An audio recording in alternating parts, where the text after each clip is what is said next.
yang diinginkan, yang diharapkan, yang dirindukan orang-orang yang ada di bawah kolong jembatan. Bisa dikatakan juga bahwa hikmahnya puasa itu adalah menanti-nanti nikmatnya makan. Lah, satu. Yang jelas salah satunya itu puasa itu menanti datangnya maghrib. Datangnya maghrib. Yes. Ngomong-ngomong sore ini bagusnya ngobrolin apa ini kita? Ya karena ini bulannya bulan Ramadan ya setidaknya kita ngobrolin seputaran bulan Ramadan karena saya rasa masih banyak saudara-saudara kita yang belum paham tentang bulan Ramadan dalam artian caranya berpuasa, bagaimana yang membatalkan, ya puasa itu apa saja. Nah, itu masih adalah saudara-saudara kita yang perlu tahu tentang itu. Tentang Ramadan ini ya. Tentang Ramadan. Kan kadang hampir ya sepanjang umur ini kan kita selalu melewati itu bulan-bulan Ramadan. Tapi kadang-kadang punya sesuatu yang mengganjal dalam hati, bingung mau kemana bertanya kan gitu. Ya. Jadi salah satu tujuannya diskusi sore hari ini teman-teman ya salah satunya ada beberapa yang titip pertanyaan tadi Gus. Ya. Lewat Japri apa itu ke saya kan beberapa hari ini kapan lagi podcast yang khusus untuk bahas tentang Ramadan. Oh ya. Nah, kan begitu. Nah, ini yang menarik tadi agak-agak sebenarnya kalau menurut saya agak ringan tapi sulit juga saya menjawab. Iya ya. Nah, itu kan ada hadis Nabi. Katanya siapa yang memberi makan orang yang berbuka itu akan mendapatkan pahala puasa sama dengan orang yang berpuasa tanpa mengurangi pahala orang yang berpuasa. Terus nanyanya gini, kalau gitu nggak usah puasa lah, tak ngasih makan wae gitu. Nah, itu gimana Gus? Gini ya, karena kalau puasa itu hukumnya kan wajib. Kalau kita sedekah sama orang puasa itu hukumnya kan sunnah. Apakah kita harus mengorbankan yang wajib terus membela yang sunnah? Nah gitu. Oh ya. gitu logikanya gitu. Iya, ya logikanya seperti itu. Maka gini, terkadang orang kita jawab dengan dalil dengan hadis, dengan berbagai macam kitab. Orang itu belum tentu bisa paham. Tapi secara ilmiah dan logika, orang itu akan mudah menerima. Lah inilah yang perlu. Kadang ide masyarakat ya seperti itu. Makanya ada ungkapan begini, biarlah aku nggak sholat, yang penting aku baik sama orang. Kan gitu. Iya, ya. Betul. Ada yang sholat tapi perilakunya kurang baik sama orang. Ini kan menjadi apa ya acuan masyarakat awam. Nah, lebih baik aku baik sama orang yang biarpun nggak sholat. Kan tidak seperti itu. Sebaik apa sih diri kita? Nah, itulah ukur kita kan Nabi Muhammad. Rasulullah itu orang yang super power, orang yang sungguh sempurna lahir dan batinnya. Itu aja masih mau melaksanakan sholat. Nah, itu. Makanya kalau kita itu bilang seperti itu ya kurang pas. Malah statement yang seperti ini tuh kelihatan benar tapi menyesatkan. Nah, itu tidak terasa. Tidak terasa. Seakan-akan oh iya ya yang penting baik sama orang kan gitu. Tapi kita tidak tahu pokok daripada contoh kita itu seperti apa. Gitu. Betul. Apalagi kayak yang biasa ini kan mending nggak usah jilbaban lah, yang penting hatinya baik. Ya, terkadang seperti itu. Bisa juga. Dulu saya masih teringat dengan apa itu bahasanya salah satu ulama yang ada di Jawa Timur pada tahun 96. Lupa saya namanya itu ya. Kalau bahasa Jawa gini, dhuwur kudung ngisor warung. Nah ini yang bahaya gitu loh ya. Dalam artian kita bungkus serapat sedemikian rupa aurat kita, ternyata yang di bawah itu menjadi warung. Ini saya teringat sampai saat ini, mulai lajang sampai punya nada ini masih teringat terngiang-ngiang itu. Iya, ya sebenarnya nggak seperti itu juga. Ya, mungkin ada apa ya? Ada masanya, ada tempatnya kita. Semisal nggak usah berjilbab, yang penting kita menata hati. Oke, saya sangat setuju. Yang satu, aku berjilbab nggak masalah, walaupun aku belum bisa menata hati. Dengan tertutupnya aurat ini, biar siapa tahu rahmatnya Allah turun melewati itu, kan gitu. Makanya masing-masing sama saja, cuman jalannya yang berbeda. Jalannya yang berbeda. Gitu. Tapi walaupun sama saja jalan berbeda, tapi konsekuensinya beda juga, Gus. Iya, konsekuensinya ya tetap beda, kan gitu. Mungkin dari segi hukum dan penilaian masyarakat juga Ya. pasti berbeda. Ya jelas seperti itu, karena gini, antara mata lebah dan mata lalat itu lebih banyak mata lebah. Mata lebah. Iya, Oh, mata iya, lebah itu kan selalu pandangan kotor gitu. Ya, kalau mata lalat seperti itu, mata lebah kan selalu yang indah-indah. Yang indah-indah. Positif intinya kan seperti itu. Terus yang ini juga di bulan puasa ini kan orang kita itu puasa kuat, sholatnya oke, tapi belum bisa nih, belum kuat nih ninggalin maksiat. Ya. Konsekuensi dari itu semua terhadap puasa kita apa, Gus? Itu gini, saya yang menghadapi yang seperti itu di tadi. Alhamdulillah, karena di rumah itu ada beberapa orang, termasuk yang sudah berumah tangga, dan mereka juga perantauan. Bahasanya ya seperti itu. Saya gimana tadi? Saya puasa oke, kuat. Puasa oke, kuat. Sholatnya masih bisa jaga, tapi maksiat tidak bisa berhenti. Ya, kalau saya bukan nggak masalah, tetap lanjutkan. Karena masing-masing itu punya hitungan. Tidak diglobalkan seperti kita punya kasbon. Gitu. Kalau sholat berarti ada pahala sendiri.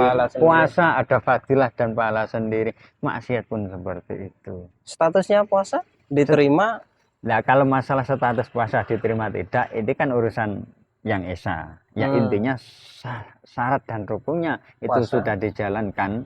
Ya, puasa itu sudah dipenuhi, ya insya Allah kan gitu. Makanya kita itu mengambil apa ya, bahasa yang seperti ini juga sangat memberatkan. Karena kalau kamu belum bisa meninggalkan maksiatmu, mana bisa kamu diterima sholatmu, puasamu dan lain sebagainya. Apakah Allah seperti itu kejamnya? Kan tidak. Puasamu juga ada fadilahnya, ada pahalanya sendiri, ada yang dicatat sendiri, sholatnya dicatat sendiri. Maksiatmu pun seperti itu. Kan gitu. Saya tuh teringat satu makalah, entah ini makalah atau hadis dalam kitabnya Syekh Nawawi Al-Bantani. Ya. Tarkul ma'asi asyaddu min fi'lil ibadah. Meninggalkan maksiat itu jauh lebih berat daripada mengerjakan amal soleh. Dari dua komponen atau dua masalah ini, yang lebih kita prioritaskan tuh mana, Gus? Kita fokus ninggalin maksiat tapi ibadah terbengkalai, atau fokus ngejar ibadah tapi maksiat masih belum mampu kita tinggal? Kalau melihat dari bahasa itu apa tadi, meninggalkan maksiat itu jauh lebih berat daripada mengerjakan amal soleh. Ya, memang seperti itu. Kalau kita kembali kepada neraka, satu contoh itu neraka azab Allah atau neraka itu dilingkari oleh kesenangan, memang disitulah, maka memang sangat betul sekali bahwasanya meninggalkan kemaksiatan itu sangat susah sekali. Karena apa? Mereka sudah masuk dalam zona nyaman. Ya, zona nyaman, dan ini di mana dia menginjakkan kakinya seakan-akan dia akan menemukan orang yang seleting, ya sefrekuensi kan gitu. Nah, itu akan mudahnya di situ. Makanya kalau masalah ibadah itu berbuat baik amal soleh itu kan enggak sholat toh, kan gitu. Seperti kita tegur sapa itu kan juga bagian daripada itu tadi, senyum bagian daripada itu tadi dan lain sebagainya. Itu kan ringan-ringan aja, kan? Gitu. Makanya dari itu maka dengan meninggalkan atau mengurangi kemaksiatan itu akan mempermudah kita untuk berbuat dalam kebaikan. Sebenarnya seperti itu. Atau bisa dibalik itu. Kalau dengan meninggalkan kemaksiatan, kita akan mudah mengerjakan amal soleh.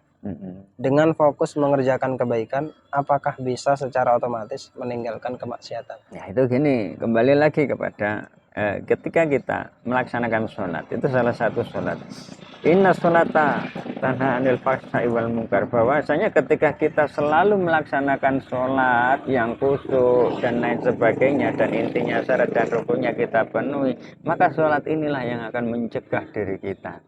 Kan bisa dibolak-balik kan gitu. Ketika kita fokus untuk menahan kemaksiatan, maka kita akan juga lebih banyak berbuat baik, lebih senang berbuat baik. Ketika kita sering berbuat baik, maka perbuatan-perbuatan yang kecil ini semakin terkikis, semakin terkikis. Berarti kondisional. Kondisional. Kita mampunya di mana? Mau ngerjain kebaikan kah lebih kuat atau ninggalin keburukan? Ninggalin keburukan, ya itu. Dan semuanya punya hikmah masing-masing, kan gitu. Makanya dari itu tinggal kita. Kesabaran itu kan ada 3 ya. Sabar dalam musibah, sabar dalam kemaksiatan, ya, meninggalkan kemaksiatan, terus sabar dalam melaksanakan ketaatan. Ya, seperti itu. Ada taat. Itu rangkaian daripada sabar. Tapi entah kenapa kalau pas Ramadan gini suasananya itu nggak usah disuruh sabar tapi udah otomatis gitu. Bulan Ramadan itu bulan yang penuh berkah, ya. Jadi datangnya bulan itu sudah mau datang aja sudah membawa berkah, apalagi sudah datang. Ini berkahnya sudah nggak karu-karuan, penuh dengan rahmat, penuh dengan maghfirah, penuh dengan kasih sayang Allah. Makanya bulan Ramadan ini sangat berbeda sekali daripada bulan-bulan lainnya.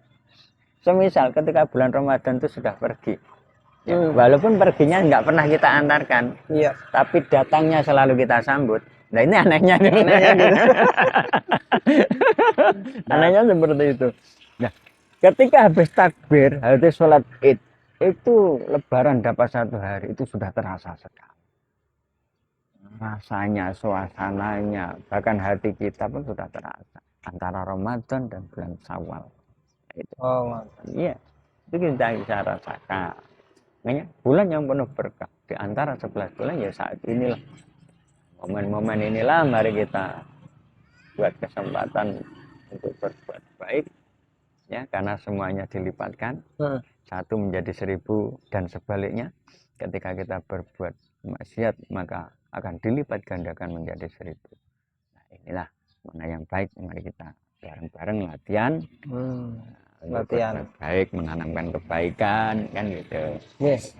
Nah ini yang menarik, kalau sahnya sholat, sahnya puasa kan udah ada tuh koridor-koridornya. Sahnya puasa tuh kalau rukunnya syaratnya terpenuhi. Tapi diterimanya puasa dari mana kita tahu, Gus?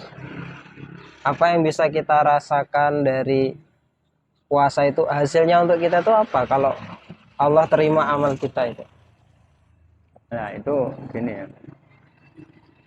kalau amalan itu diterima, itu kita itu semakin semangat untuk berbuat baik, dan bukan hanya sekedar semangat ya, tapi semakin tulus, semakin tanpa pamrih. Dan intinya ini adalah satu kewajiban, benar-benar kewajiban saya, penghambaan saya kepada Sang Esa. Dan itu ruang hati kita itu kosong. Dalam hati kosong apa? Tidak ada rasa pamrih, tidak ada isi selain niat itu tulus tadi.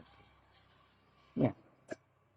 Dan nanti kita rasakan sendiri. Ketika kita sudah terbiasa, makanya awalnya dari terpaksa.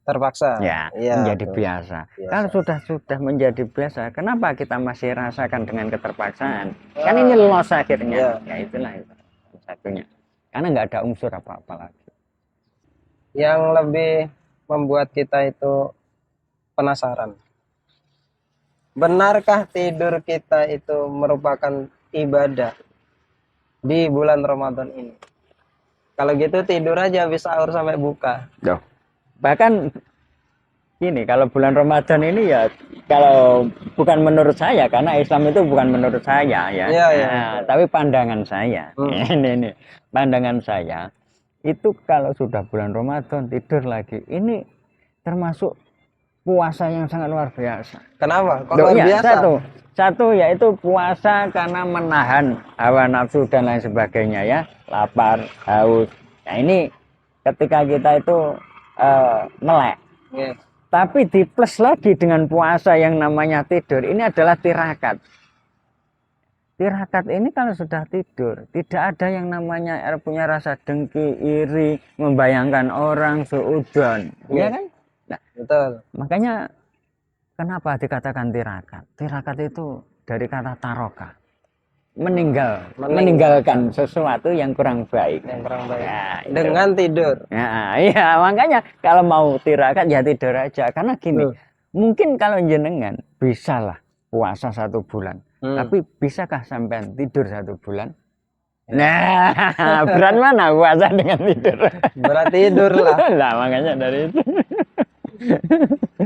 Berat tidur. Sama dengan nikmat gitu Ustaz ya. Nikmat itu kalau orang itu ya mungkin bisa jadi nikmat yang terbesar adalah ketika kita dianugerahi harta benda, bisa beli mobil Alphard dan lain sebagainya, kan gitu. Anak yang soleh-soleh dan berpendidikan tinggi. Ternyata tidak di situ. Jadi rezeki apa namanya itu rasa syukur kita terhadap Allah itu pada sesuatu yang sepele dan terkadang kita melupakan itu. Nikmat yang terbesar itu adalah makan. Lu ya. Sekian lama zaman mulai kecil lu nggak punya mobil misalkan ya, ya nggak mati kok, ya nggak sakit kan? Jelas. Ya iya, nggak punya motor aja nggak sakit, nggak mati ya nggak apa-apa.